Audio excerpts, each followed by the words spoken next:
Fala pessoal, contadores e contadoras desse Brasil! Estamos aqui no Conte Rio com duas feras da contabilidade. Quando eu tô falando fera, eu não tô brincando não. Eu tô com Esther Devasser, presidente do Sindicato de Contabilidade aqui de Petrópolis, contadora e empresária contábil. Também tô com a Carol List, contadora e sócia da Consenso Consultoria, delegada do CRC Petrópolis, membro da Comissão de Capacitação do Mercado Financeiro. O assunto de hoje é as dores do crescimento do mercado contábil. E nós temos muitas, né, meninas? Sim. Bastante. Eu vou deixar cada uma delas se apresentar. Esther, pode começar com você. Olá, meu nome é Esther Devasser. Agora em maio eu faço 48 anos contínuo na contabilidade. Fui presidente da Associação de Contabilistas 2004-2005 e conselheira efetiva do CRC em 2 mandatos que equivalem a 8 anos. Carol. Oi, sou Carol List. Eu sou delegada do CRC aqui em Petrópolis. Tenho um escritório de contabilidade, que na verdade é o escritório do meu pai. Eu tô lá já com ele, agora vai fazer 20 anos, que eu já trabalho junto com ele lá também. A Esther também é minha mentora. Então, desde o início, né, Esther sempre me ajudou muito. Faço parte da comissão também do mercado financeiro e estamos aqui para ajudar o que puder. Gente, as dores do mercado são muitas, mas qual é aquela que grita dentro da tua empresa? A contratação de novos colaboradores, né? Para mim, hoje em dia eu falo Petrópolis, mas ontem tivemos aqui no Conte Rio uma reunião de presidentes de associações de sindicatos e o que todos clamaram foi essa situação, porque como houve o término do curso de técnico em contabilidade e menos instituições de ensino estão capacitando novos contadores, essa demanda ficou muito difícil. Porque quanto mais o escritório cresce, mais demanda de colaboradores. E essa conta não está batendo. Carol, quando você vai contratar, você consegue contratar já uma pessoa com uma experiência mínima, pelo menos, como é que é? Então, não, super difícil. A gente agora teve até uma experiência também, a gente contratou uma pessoa que veio uma indicação, que sabia fazer a contabilidade, precisava de uma pessoa já com experiência, porque a menina tinha saído, então precisava de uma pessoa com experiência. Ficou comigo pouco tempo e eu vi que, infelizmente, não sabia trabalhar. E fala para mim, quais são as dores do crescimento que você também percebe em comportamento dos contadores? O empresário contábil, porque é diferente, né? O contador para o empresário contábil. Eu acho que o contador é a base, é tudo que ele estudou. Agora, ser um empresário contábil, abrir uma contabilidade é um passo corajoso. Ontem mesmo eu ouvi uma frase: para ser contador tem que ser muito guerreiro. Tem que ser muito guerreiro. Porque você tem que ter um grupo de colaboradores, você tem que ter equipamentos super atualizados, você tem que ter uma alterdata para poder saber que está sendo feito certo, você tem que estar presente. É uma engrenagem para você ter um sucesso no seu negócio, como qualquer empresa. Tem como, Carol, hoje em dia, com esse novo pessoal aí, essa geração que está entrando de contadores, vamos falar aqui seriamente dessa geração. Tá com marketing na veia, né? Tá abrindo perfil, tá falando muito de contabilidade, mas você acha que realmente essa nova geração está entregando? Você acha que lá na academia nós temos ainda um déficit grande de matérias práticas que estejam aí preparando um contador para esse mercado atual? Com certeza, porque quando havia um técnico, o curso técnico de contabilidade, que muitos aqui em Petrópolis fizeram, né? Você tinha um preparo principalmente prático. Na universidade, é muito a teoria e hoje está sendo muito superficial. Então, quando eles entram para trabalhar, como disse a Carolina, eles têm um currículo, mas quando você coloca para trabalhar, não é assim. Então, a formação dentro de casa conta muito, né? Formação técnica, então você está me dizendo o seguinte, que a formação técnica, ela acaba sendo melhor para o empresário contábil que quer contratar. Não tenho nem dúvida. Não tenho Por isso, na reunião de ontem, repetindo o que eu falei, né, de presidentes de sindicatos e de associações, vamos fazer um abaixo-assinado, já que o conselho não pode, porque as tarefas deles são de registro e fiscalização, SESCOM, não sei, pelo que eu senti, também não pode. Então, combinamos nessa reunião de levantarmos essa bandeira, que começa em Petrópolis, mas é fundamental, porque os estudantes entram muito crus na formação em ciências contábeis, quando vão para um escritório, não sabem.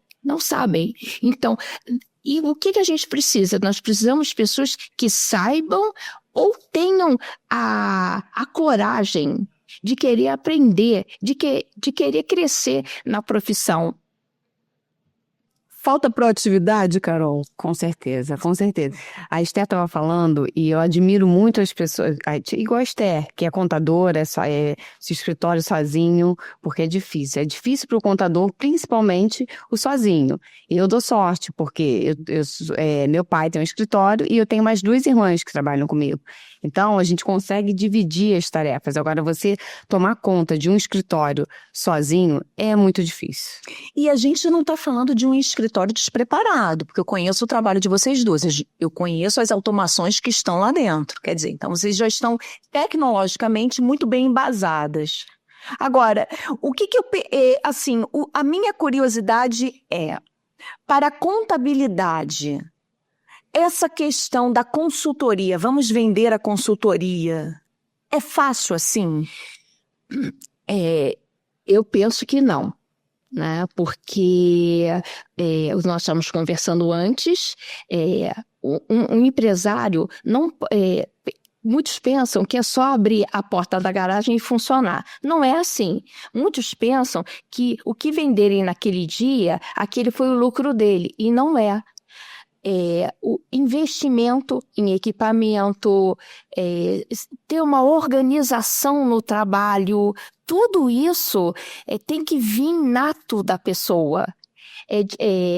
Pode até ser que em algum momento brote essa organização, mas se não tiver dentro da veia do profissional, do empresário, é melhor não fazer, porque vai ter prejuízos certos. Um planejamento mesmo, né? Ali tributário, um planejamento do valor, do que a gente quer receber, um percentual a investir, destinar para um fundo de garantia. É difícil vender isso, não é? Sim, não, é difícil. Essa é uma outra dor que os empresários contábeis enfrentam, né? Porque os jovens acham que sabem de tudo. E as pessoas com mais idade acham que já passou o time de aprender. De aprender. Mas os dois em conjunto funcionam muito bem. Entendi. Funcionam bem. Agora fala para mim, Esther, da pandemia para cá, quais assim os maiores desafios ou qual o desafio que dentro da tua empresa contábil que você acha que foi pontual para você, te marcou, foi algo que, isso aqui me incomoda muito, tem me incomodado e que de repente outras empresas estejam passando?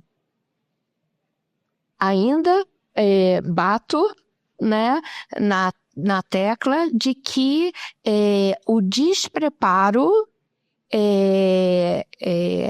da formação de pessoas para trabalhar, na minha opinião. né? Porque eu não sei, volto a falar também, não sei se os pais não criaram os filhos com sentimento de determinação, objetivos, metas, porque tudo cresce com isso. Quando as pessoas têm um objetivo, eu quero ajuntar dinheiro porque eu quero fazer uma viagem, vou tirar minhas férias, eu quero viajar. Então, quando as pessoas têm um objetivo, por que muitas pessoas, quando se aposentam, logo começam a ficar doentes? Né? Porque elas perdem o objetivo. Né? O porquê? Não tem que trabalhar até o último dia de vida, mas quando as pessoas têm um objetivo, quero comprar um carro, ou quero casar, ou quero aumentar minha casa, não importa. Quando a pessoa sempre tem um objetivo, ela quer melhorar. Para melhorar o salário, ela quer melhorar para melhorar o seu escritório. Ela tem habilidades, né? Ela começa a adquirir proatividade, ela quer aprender. Ela tá morta em vida. Minha mãe, sabe o que minha mãe falou pra mim? Ela falou, não sei, essa geração já nasceu aposentada. Minha mãe, não sei, essa geração nasceu aposentada porque é uma falta de vontade para tudo. Eu corri de que eu falei, mãe, você botou um tempo que nem eu esperava. Porque tudo é uma engrenagem. As pessoas têm a possibilidade de crescer. Pessoal, não quero fazer academia, mas reclama porque está cansada, engordou, entendeu? Então, é mais fácil arranjar uma desculpa culpando o mundo do que ver que depende dela para fazer alguma coisa. É isso, Carol? É isso. Step 7. Gente, isso aqui foi uma palhinha do que está rolando no Conte Rio, tá? Então, existe sim muitas dores no crescimento dos empresários contábeis, mas a gente está vendo aí essa galera se reunindo para resolver isso. Mas a minha profissão maravilhosa. Sim, sabe? Então, é dali que meu pai criou os 6 filhos, né? E é uma profissão que está tendo muito valor, não é, Carol? Porque eu acho que a reforma tributária vai separar os meninos e as meninas dos homens e mulheres, realmente, do negócio contábil. Fala um pouquinho pra gente, Carol, disso. Eu acredito que com a reforma tributária vai ser o seguinte, ou você estuda e você vai dar uma consultoria para o seu cliente mesmo, ou senão você vai ficar para trás. E aí, eu acho que essa divisão eu acho que vai ter. Vai ser longa, né? Porque ela vai começar em 2033, vai ter esse processo todo. Enquanto isso, a gente vai ter que trabalhar em dois tipos de apuração paralelo. Mas eu acredito que, assim como é social, que deixou todo mundo muito apreensivo, hoje em dia é maravilhoso. Hoje em dia você não precisa mais de carteira de trabalho, então já está tudo digital. Então, eu acredito que vai ser muito bom também. Meninas, foi um prazer receber vocês aqui.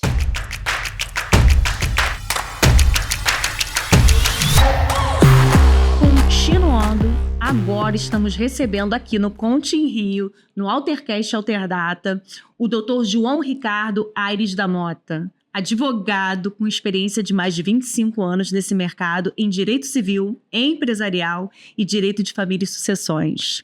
E o assunto aqui é holding familiar e planejamento sucessório. Dr. João, eu gostaria que o senhor explicasse para as pessoas o objetivo de uma holding, de um planejamento sucessório e o quanto isso pode blindar o patrimônio de uma família.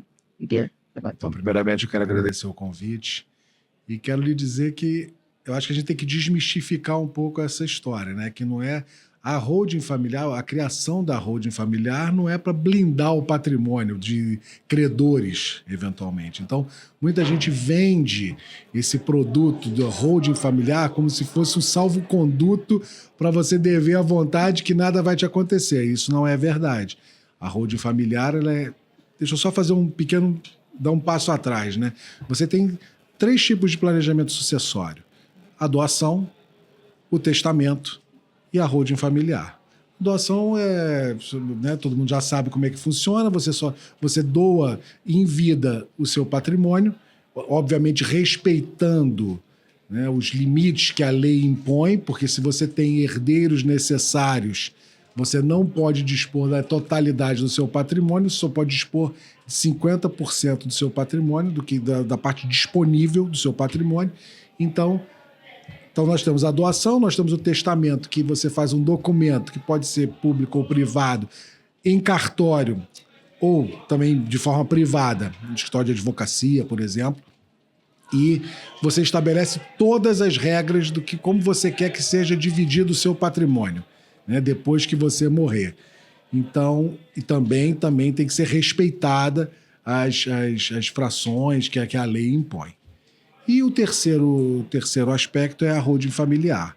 A holding familiar, aquela pessoa que tem um patrimônio, constitui uma empresa em comum acordo com os herdeiros, onde todo o seu ativo imobiliário ele vai ser jogado para essa empresa, e aí os herdeiros e aquele que ainda é o patriarca, vamos imaginar, ou a matriarca, vai estar ali para ajudar a administrar isso. Agora, em relação, como são 3, qual a vantagem da holding familiar? Principalmente a vantagem é tributária.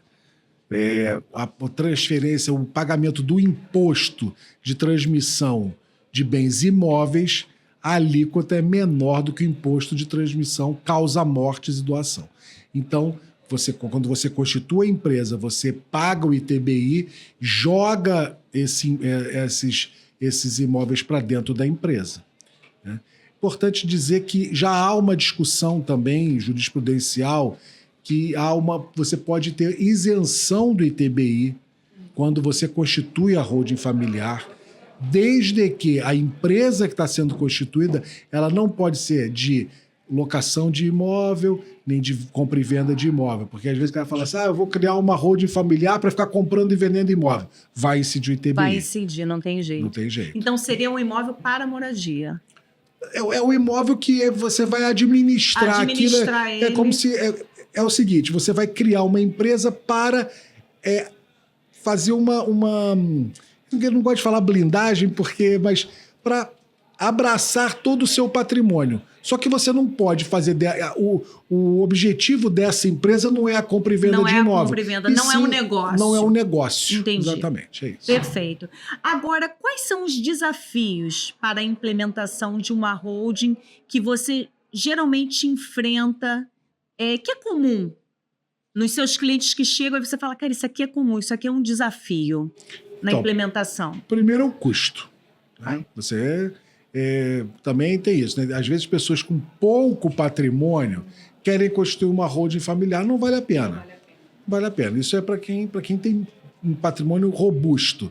A pessoa que tem pouco patrimônio, um imóvel, aí não vale a pena você constituir uma holding familiar, porque é uma despesa enorme, porque você tem que constituir uma empresa, você tem o custo da constituição dessa empresa, depois você vai ter que contratar o...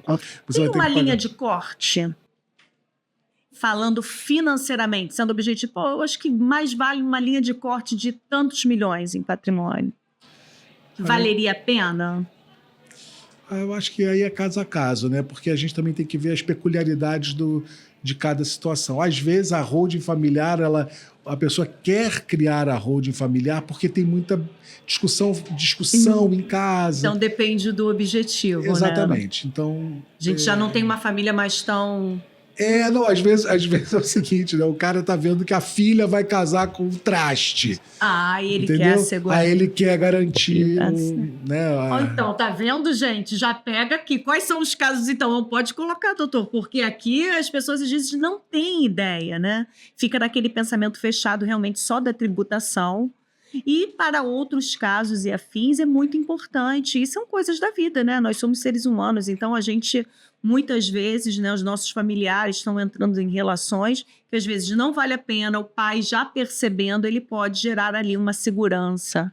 Mas, por exemplo, eu tenho uma situação agora de uma empresa, eu sou advogado de uma empresa que tem patrimônio, que não é holding familiar, é uma empresa comum. Então, e as pessoas, os donos dessa empresa, eles têm filhos que não estão em idade ainda para casar, mas eles já querem constituir a holding familiar, já prevendo uma eventualidade, no caso de ter um casamento mal sucedido, ou um casamento com uma pessoa que, assim, às vezes não é do agrado da família. Então, existem essas outras Então peculiaridades. já pode fazer um planejamento, já prevendo essas, eu diria, né, essas situações. Você constituindo a holding na empresa, nós falamos isso um pouco antes de Aí vai começar a determinando gravação. ali. Exatamente. Quando você faz o contrato social da empresa, você pode pensar em Em tudo, tudo. E já ir cercando. Perfeito. Agora, doutor, uma família, né? A gente até falou isso antes, que tem... O que ela precisa para constituir uma holding em matéria de gestão emocional? Uma família que vive brigando, como é que ela constitui? Não constitui. Difícil, né? Porque a holding familiar, ela tem como pressuposto estar todo mundo em consenso. Né? Então, se tem briga, você vai constituir a empresa hoje para amanhã desconstituir. Então, não vale a pena também. Perfeito. Eu queria que você deixasse um recado para as pessoas que querem fazer uma holding familiar. O que elas precisam ter em mente, basicamente? O que seria interessante? O que seria, de fato, o motivo para se ter uma holding? Pelo menos aquele feijão com arroz. Se você passa por isso é motivo já para você pensar numa holding familiar. Eu acho que a pessoa que quer criar uma holding, primeiro tem que constituir um advogado e perguntar para ele todas as vantagens e as desvantagens. Porque muitas vezes você pega uma pessoa assim antiga que dispõe do seu patrimônio, sempre dispõe do seu patrimônio da maneira que bem lhe conviesse. Então, eu vou vender aqui, eu vou comprar acolá e eu não tenho que dar satisfação para ninguém. A partir do momento que você constitui uma holding familiar, isso acabou. Você não tem mais essa facilidade de dispor do seu patrimônio como bem lhe convier. Então, isso é... Por isso que a primeira coisa que tem que ser feita é procurar um advogado, perguntar para ele tudo, tirar todas as dúvidas, saber direitinho os prós e os contras, conversar com a família, né? Porque às vezes você tem 2 irmãos e que enquanto não tem discussão patrimonial tá tudo bem, mas aí quando bota dinheiro no meio, a gente vê coisas que até Deus duvida. Então, eu acho que o mais importante é a pessoa procurar entender o que é a holding, procurar um profissional, entender os custos do negócio e aí sim ele optar ou não. Optar ou não, dar o passo ou não. Perfeito, gente. Esse foi o papo com o Dr. João Ricardo Aires da Mota. Então, já temos mais um papo com outras celebridades aqui. E esse foi o nosso amigo, o gestor de grandes holdings. Então, se você tem interesse, procura ele. Grande abraço, meu amigo. Muito obrigado. Obrigado.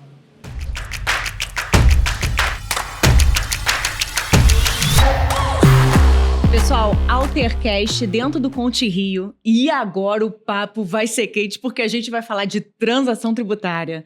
Eu tô aqui com o João Brunet, procurador-geral adjunto da Dívida Ativa da União e do FGTS. João, para quem está lá do outro lado começar a entender, o contador começa a indicar, quando é ideal ele indicar a transação tributária, a negociação para o seu cliente? E como é que esses passos são dados dentro do trabalho de vocês? Beth, em primeiro lugar, obrigado pelo convite. Um prazer estar aqui entre contadores, profissionais de muita relevância para a regularidade fiscal dos contribuintes, para a manutenção da economia girando, para permitir que os contribuintes, pessoas físicas e jurídicas, mantenham-se regular com a Fazenda Nacional e compreendam a dificuldade que eu reconheço, pagar imposto no nosso país, mas que façam isso de maneira profissional, orientada e guiada, para que não tenham problema no futuro. Então, muito obrigado, é um prazer enorme representar a Procuradoria-Geral da Fazenda Nacional aqui nesse evento. Percebam, a PGFN ela tem uma preocupação muito grande em bem orientar os contribuintes para que eles sejam o mais regulares possíveis, para que compreendam as suas obrigações, seus direitos, seus deveres, etc. Aí, portanto, desde 2019, a gente tem investido na transação tributária, que é uma maneira de você regularizar o seu passivo considerando a sua capacidade econômica. O que quer dizer com isso? Quer dizer que o governo, portanto, o Estado brasileiro, permite que se pague o seu imposto, regularize a sua dívida perante a União, considerando a sua possibilidade de pagar aquele imposto. Às vezes você vai poder pagar todo o imposto e, portanto, vai ser pago integralmente, mas aplicando também políticas públicas de redução desse imposto, de maneira que conciliar a necessidade de arrecadação com a possibilidade do contribuinte de liquidar o seu passivo. E aí, neste processo todo, você tem o profissional de contabilidade, que é fundamental para orientar o contribuinte na regularização dos débitos escritos em dívida ativa da União. E aí a PGFN ela tem se dedicado muito a criar um ambiente virtual, que é o Portal Regularize, é o nosso balcão de serviços, onde o contador ou o próprio contribuinte pode consultar o seu passivo inscrito em dívida ativa e optar por uma série de serviços. Por exemplo, tem uma inscrição em dívida ativa de imposto de renda à pessoa física. Não concordo com aquela inscrição em dívida ativa porque já paguei aquele débito no âmbito da Receita Federal. Ele pode entrar com um pedido de revisão do débito inscrito em dívida ativa da União. E aí lá ele vai, por exemplo, juntar a guia de recolhimento que ele fez no passado ou vai juntar os outros argumentos. Olha, está prescrito, decaiu, eu não devo, ou eu já paguei. Ou eu estou fazendo já uma transação. Exatamente. E aí, na transação, fica uma dúvida, né? Eu iniciei uma transação tributária com a PGFN. Eu posso ter um bem penhorado mesmo com essa transação sendo avaliada? Essa é uma pergunta muito boa e muito comum. Perceba que o que suspende a exigibilidade do crédito é o final da transação e não o seu começo.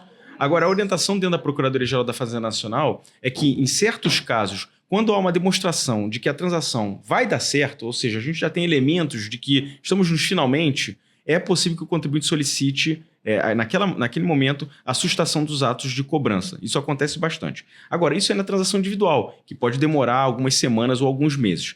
Na transação por adesão, como ela é instantânea, Beth, ou seja, o contador entra no sistema Regularize, seleciona os débitos que quer pagar e sai ali com a guia, um DARF para pagamento e pode pagar no mesmo dia, poucas horas depois ele já tem a suspensão da exigibilidade e, portanto, dessa data, desse momento em diante, daquele mesmo dia em que ele fez a opção, qualquer ato de constituição certamente vai ser liberado pelo magistrado se houver essa ocorrência.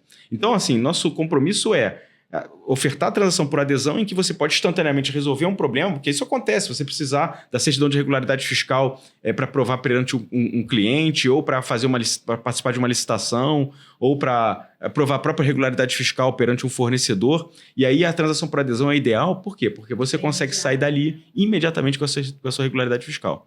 A transação individual, ela é mais longa, ela é mais duradoura, ela é mais trabalhosa, ela tem outras características, mas ela só vai dar a regularidade fiscal no final, que é com a assinatura do termo de transação. João, agora explica pra gente como é que é o protesto na dívida ativa. Como é que isso ocorre? Beth, uma excelente pergunta.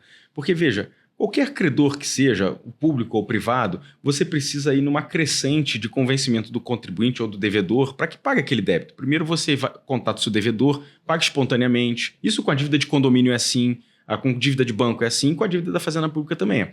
Só que se o contribuinte não fizer isso espontaneamente, a Fazenda Pública, como qualquer outro credor, começa a recrudescer a cobrança, ou seja, aplicar métodos de cobrança cada vez mais graves. E não é o que a gente deseja, mas é porque isso é preciso para garantir o pagamento do dívida. E um deles é o protesto, muito usado pela Fazenda Pública e de muita eficácia.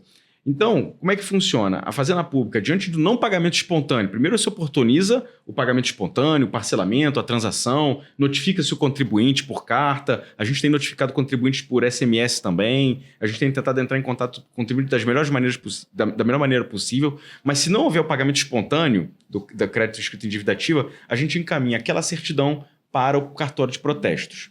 E aí qual é a grande questão quando a gente fala de protesto? Porque o cartório, aí sim, ele vai ofertar para o contribuinte pagar aquele débito mais uma vez. Se ele não fizer, aí sim, efetivamente, ele vai protestar aquele título.